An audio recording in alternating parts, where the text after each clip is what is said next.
नमस्कार दोस्तों, ocean network में आपका स्वागत है। मैं हूं ओमकार चौधरी। मंडल कमंडल के बारे में तो आपने बहुत सुना होगा। मंडल कमंडल की राजनीति पर भी अ, अक्सर चर्चाएं सुनी होंगी टेलीविजन चैनल की बहस में। आजकल उस चीज को कोई याद करता नहीं है। एक तो ये बताएंगे, इस पर चर्चा करेंगे कि ये मंडल कमंडल की राजनीति एक्चुअल में क्या थी, और ये मंडल क्या था और कमंडल क्या था, और उसका उस समय की राजनीति पर भी और इसके बाद की राजनीति पर भी किस तरह का प्रभाव देखने को मिला, जो अभी तक मिल रहा है। अभी तक प्रभाव देखने को मिल रहा है। और मंडल कमंडल की राजनीति का सबसे अधिक नुकसान किसे उठाना पड़ा, इस पर भी चर्चा करेंगे। और जो काम विश्वनाथ प्रताप सिंह ने बतौर प्रधानमंत्री किया था, जातीय राजनीति को बढ़ावा देकर के पिछड़ों को आपने उनका अधिकार दिया, वो तो ठीक है। लेकिन जो एक जातीय हिंसा, जातीय वैमनस्य और जो बंटवारा हुआ अगड़ों और पिछड़ों के बीच में, और समाज जिस तरीके से उससे आहत हुआ, और देश में जो एक अलग तरह की राजनीति का सूत्रपात हुआ 90 के दशक में, उसका राजनीतिक सामाजिक दंश ये देश और हमारा समाज आज तक भुगतने के लिए अभिशप्त है। जब वो मंडल की रिपोर्ट लागू की गई थी, तो अगड़ों के युवाओं ने देश भर में अलग अलग जगहों पर आत्मदाह कर लिया था। अपने शरीर को युवाओं ने आग लगा दी थी। और जो गलती विश्वनाथ प्रताप सिंह ने की थी, ठीक है, बहुत सारे लोग कहते हैं जी पिछड़ों के हक में बड़ा काम किया, और पिछड़ों के तो अगर कोई मसीहा हैं तो वो विश्वनाथ प्रताप सिंह हैं। तो कुछ लोगों के लिए हो सकता है कि नायक हों, लेकिन एक बहुत बड़े वर्ग के लिए विश्वनाथ प्रताप सिंह ऐसे खलनायक बने कि उनको अब कोई याद भी नहीं करना चाहता है। कोई याद भी नहीं करना चाहता है। और वो जो घटनाएं हुई थी, वो भारत के राजनीतिक इतिहास के पन्नों में दर्ज हैं काले अध्याय के रूप में। विश्वनाथ प्रताप सिंह ऐसे गुम हुए कि उनका कोई नाम लेवा पानी देवा नहीं बचा, क्योंकि उन्होंने समाज को एक गलत ट्रैक पर डाला, गलत दिशा दी, और उसका नतीजा देश आज तक भुगत रहा है। अब वही काम कांग्रेस के नेता राहुल गांधी कर रहे हैं, और अकेले राहुल गांधी नहीं कर रहे हैं। वीपी सिंह ने जो मंडल कमीशन की रिपोर्ट लागू की थी 90 के दशक में, उस समय के जो उसके लाभार्थी थे, वो चाहे आपके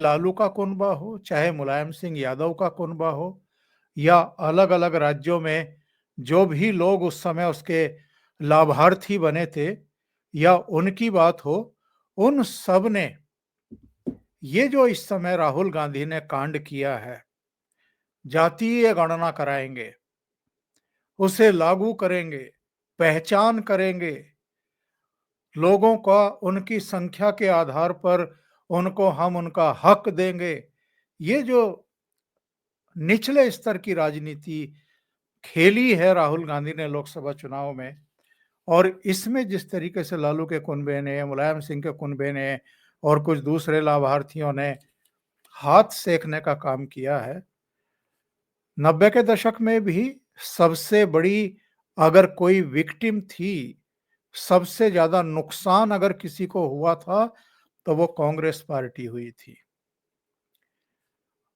और इस समय भी जो ये जातीयता का राग अलाप रहे हैं राहुल गांधी, के गणना कराएंगे, पिछड़ों को, दलितों को, ओबीसी को उनका हक देंगे और अल्पसंख्यक राजनीति भी साथ में कर रहे हैं।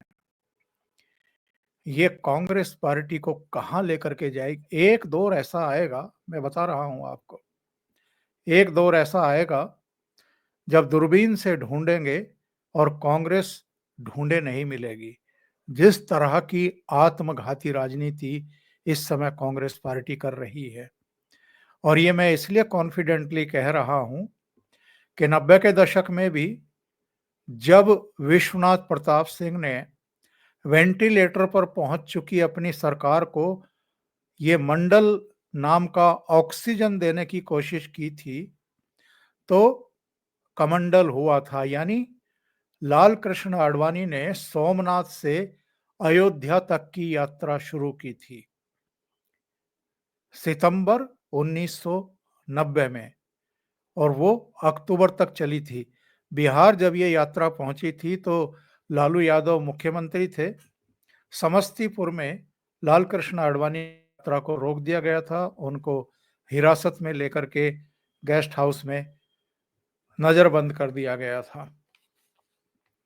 और उसके बाद जो कुछ अयोध्या में हुआ, इधर मुलायम सिंह यादव मुख्यमंत्री थे, करीब 25,000 कार सेवक राम भक्त अयोध्या पहुंच चुके थे, वहां पर फायरिंग हुई थी और सरयू नदी से लेकर के और अयोध्या की गलियां तक खून से लथपथ थी। कार सेवकों पर गोली चलवाई गई थी। तो जो अतीत है, ये जो जातीय राजनीति करने का जो एक उपक्रम, समाज को बांटने का, देश को बांटने का और हिंदुओं को जातियों में विभक्त करने का, इसका अतीत में नतीजा क्या हुआ है, ये जानना बहुत जरूरी है। और इस समय भी लोकसभा चुनाव में तो आपने कर लिया जो कांड करना था और जो लाभ लेना था, और हिंदुओं को जातियों में विभक्त करने का जो एक षड्यंत्र था, वो तो आपने कर लिया। लेकिन इसके बावजूद क्या पूरा हिंदू बटा? क्या आप केंद्र की सत्ता में आ पाए? क्योंकि तीसरी बार इसके बावजूद के 240 सीटें भारतीय जनता पार्टी को मिली, पर एनडीए को 293 सीटें मिल गई और नरेंद्र मोदी तो तीसरी बार प्रधानमंत्री बन गए। पर सारे षड्यंत्र और सारी आग लगा करके हिंदुओं को जातियों में विभाजित करके अलग अलग दलों में उनका वोट बांटने के बावजूद कांग्रेस पार्टी को तो कुछ खास फायदा हुआ नहीं।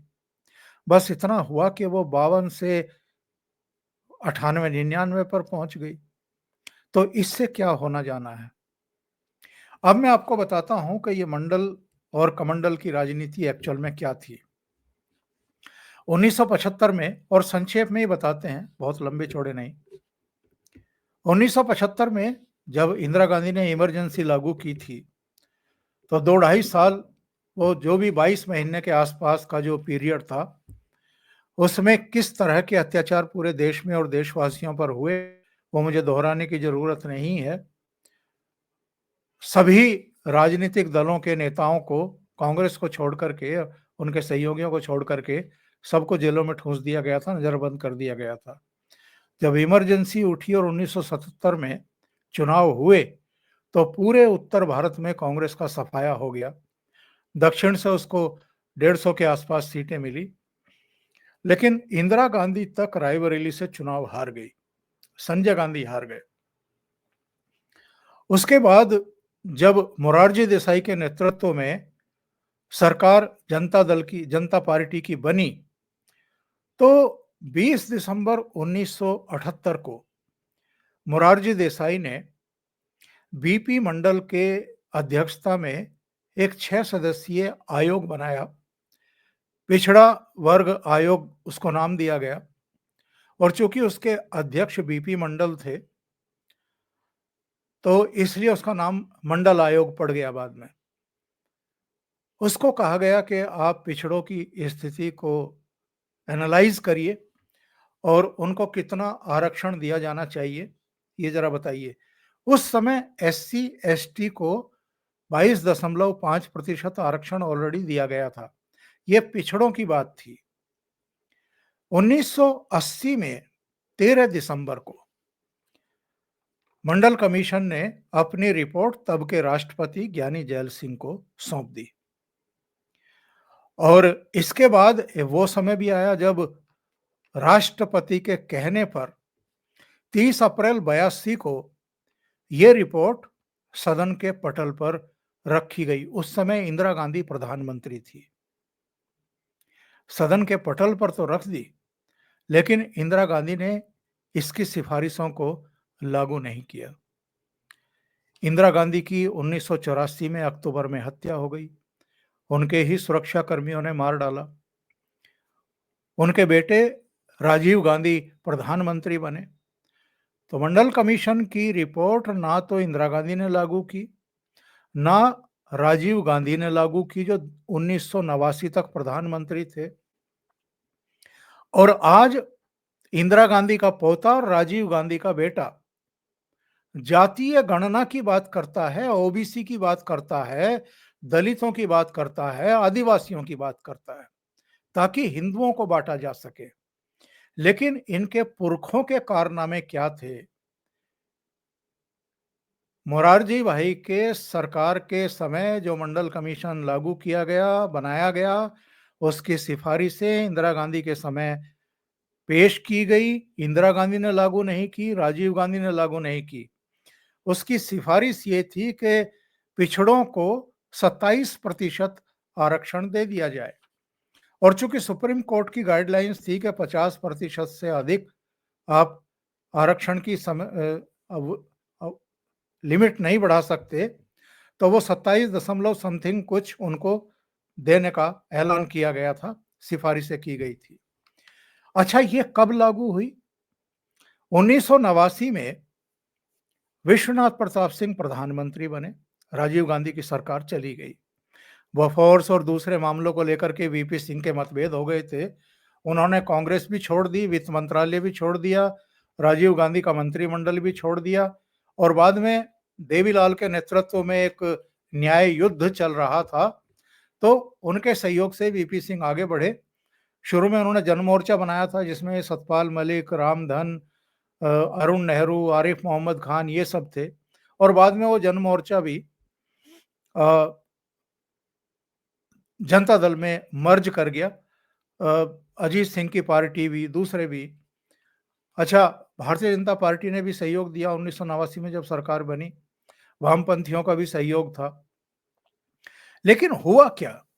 हरियाणा की एक घटना ने जनता दल के भीतर ही तूफान खड़ा कर दिया। देवीलाल जिस समय जनता दल की सरकार बनी, तो सेंट्रल हॉल में जब नेता चुना जाना था, यानी प्रधानमंत्री चुना जाना था, तो चंद्रशेखर और तमाम दूसरे लोगों ने मिलकर के देवीलाल को संसदीय दल का नेता चुना, यानी प्रधानमंत्री पद का उम्मीदवार चुना। लेकिन देवीलाल बड़े सीधे आदमी थे।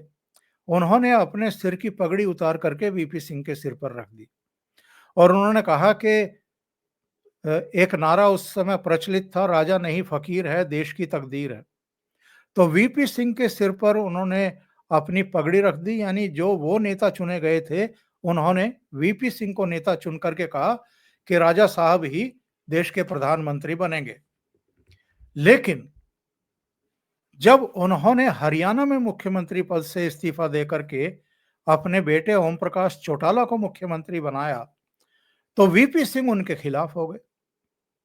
और उस समय ओम प्रकाश चौटाला के बारे में बड़ी उल्टी सीधी बातें मीडिया में आती रहती थी। इसको लेकर के देवीलाल और वीपी सिंह के बीच में ठन गई। चूंकि मुख्यमंत्री बना दिए गए थे, किसी सदन के नेता नहीं थे, तो महम में उपचुनाव हुआ।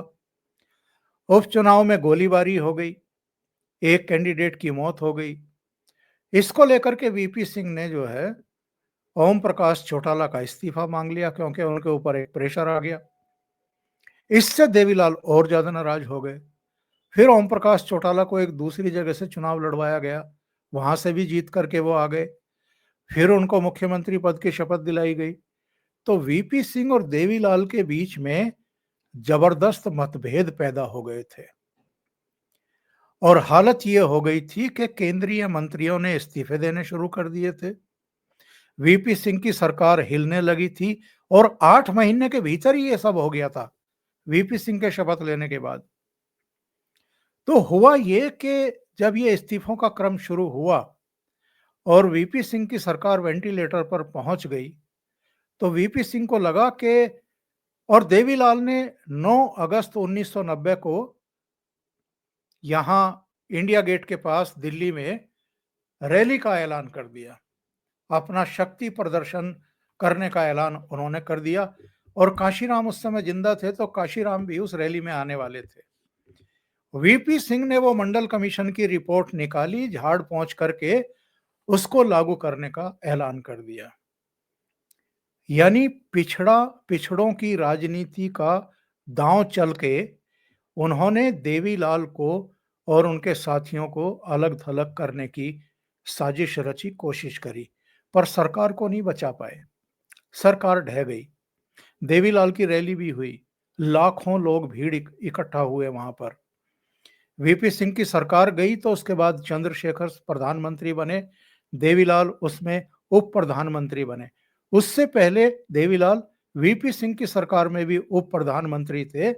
और जब ये इस्तीफों का क्रम शुरू हुआ तो वीपी सिंह ने एक गलती कर दी थी कि देवीलाल को बर्खास्त कर दिया था उप प्रधानमंत्री पद से।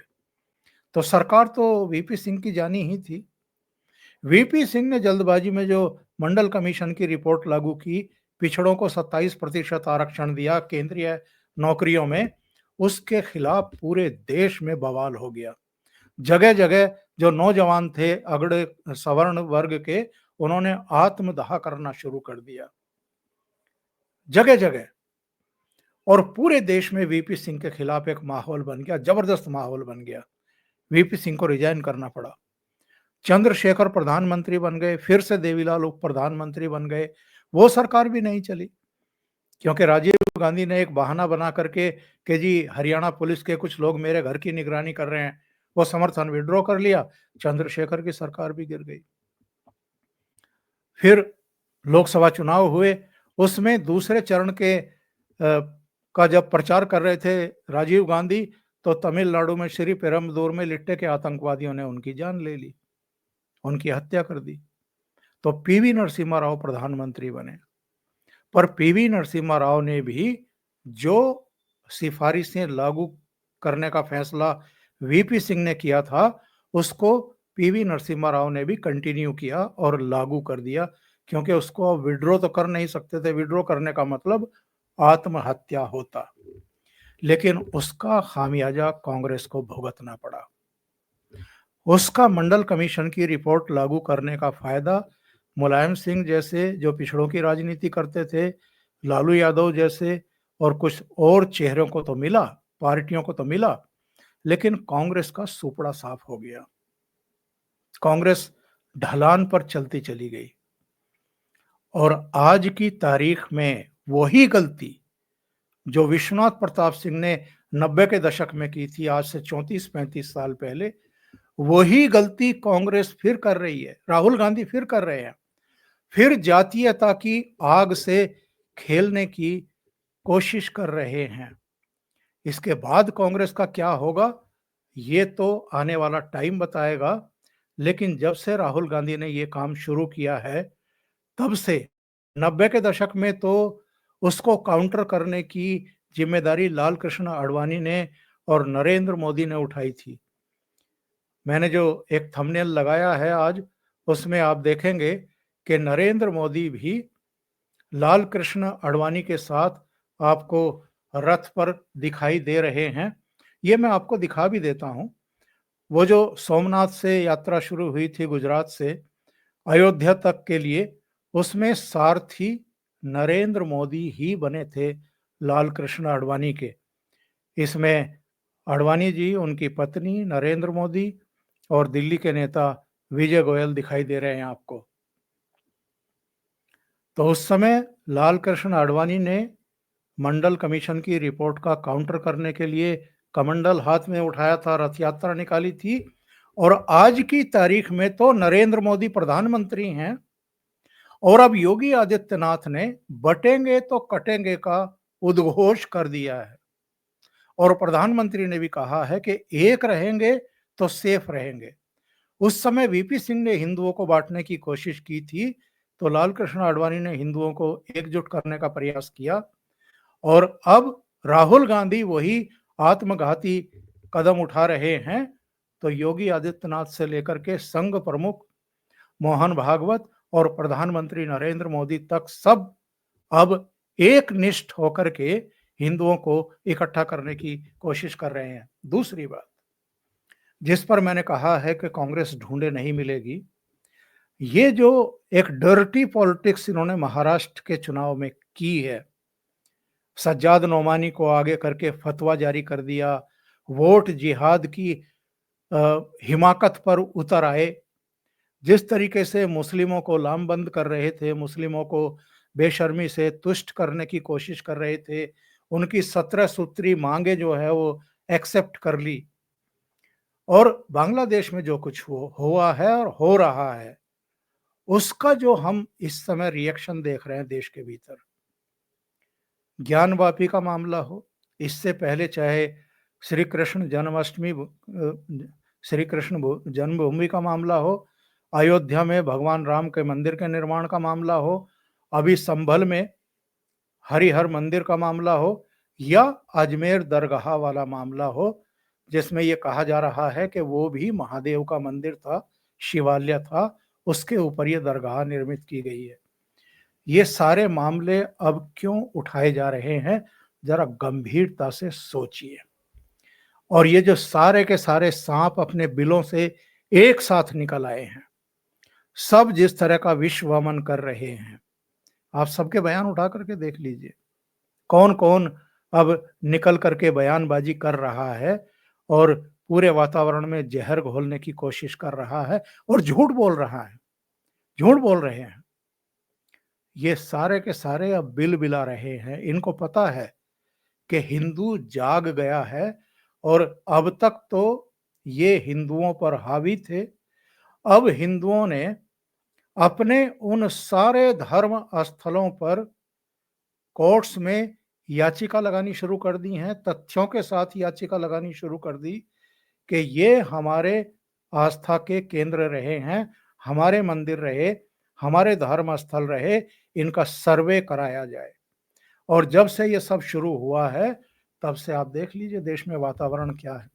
इसलिए मैंने कहा है कि ये जो मुस्लिम तुष्टीकरण की नीति और साथ में जातीय आधार पर हिंदुओं को फिर से विभाजित करने का जो आत्मघाती एक फैसला लिया है और बार-बार उसको दोहरा रहे हैं राहुल गांधी, यह कांग्रेस के लिए उससे भी ज्यादा आत्मघाती साबित होगा जो 90 के दशक में हुआ था और उसके बाद से आप देख लीजिए कांग्रेस की हालत क्या हुई है। अभी के लिए इतना ही। बहुत बहुत धन्यवाद। अगर आपको ये चैनल और इसके कंटेंट पसंद आ रहे हैं तो लाइक करें, कमेंट करें, वीडियो को शेयर भी करें। अभी तक अगर आपने ये चैनल सब्सक्राइब नहीं किया है तो सब्सक्राइब कर लें, साथ में लगे बेल आइकॉन को दबा दें ताकि आगे आने वाले वीडियो और उनके नोटिफिकेशन आप तक पहुंचते रहें। बहुत बहुत धन्यवाद। नमस्कार।